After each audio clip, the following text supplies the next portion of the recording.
Semangat pagi. Bertemu kembali di channel Rionando Butar-Butar dalam khotbah 5 menit aja toko 5 untuk renungan harian.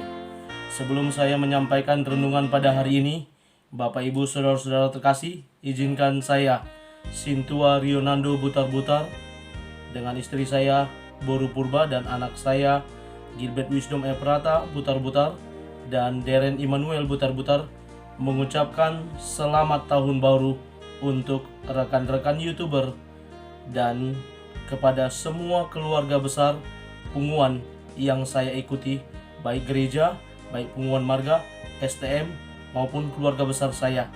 Dan kiranya di tahun yang baru ini, tahun 2021, kita boleh semakin melangkah pasti bersama dengan Tuhan. Yang lama sudah berlalu, sesungguhnya yang baru sudah datang, dan mari kita melangkah bersama dengan Tuhan supaya tahun baru ini semakin lebih baik dari tahun sebelumnya. Kiranya kasih setia Tuhan juga dinyatakan di dalam dan melalui hidup kita.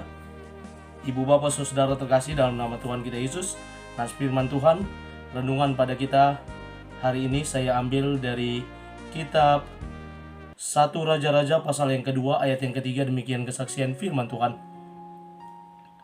Lakukanlah kewajibanmu dengan setia terhadap Tuhan Allahmu, dengan hidup menurut jalan yang ditunjukkannya, dan dengan tetap mengikuti segala ketetapan, perintah, peraturan, dan ketentuannya, seperti yang tertulis dalam hukum Musa, supaya engkau beruntung dalam segala yang kau lakukan dan dalam segala yang kau tuju.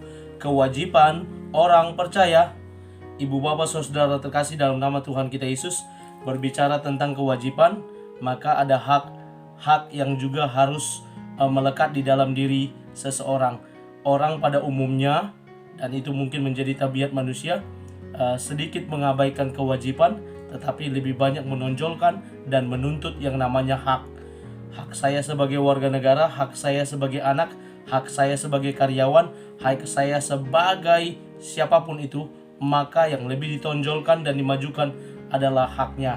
Sementara kewajiban kalau bisa disisihkan, kalau bisa di skip saja.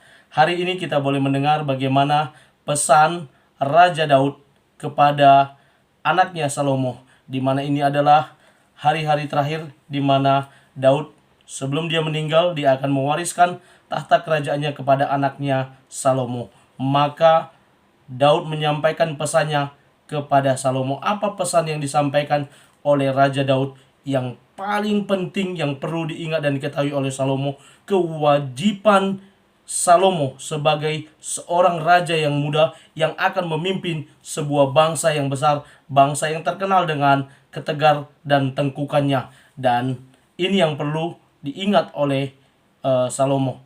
Bagaimana juga dia harus memimpin nantinya. Dan yang paling perlu diketahui melalui nats ini, yang menjadi kewajiban Salomo yang pertama dikatakan oleh Daud, yakni hidup menurut jalan yang ditunjukkan oleh Tuhan. Selalu meminta petunjuk daripada Tuhan. Pada saat itu mereka ada guru spiritual atau nabi yang senantiasa menuntun, yang senantiasa mengingatkan.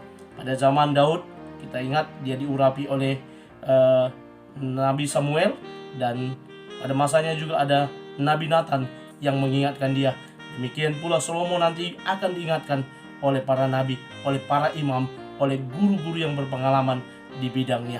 Karena itu dia harus mau hidup menurut jalan yang ditunjukkan oleh Tuhan. Lalu dia juga diminta untuk mengikuti segala ketetapan, perintah, peraturan, dan ketentuan sebagaimana hukum Musa.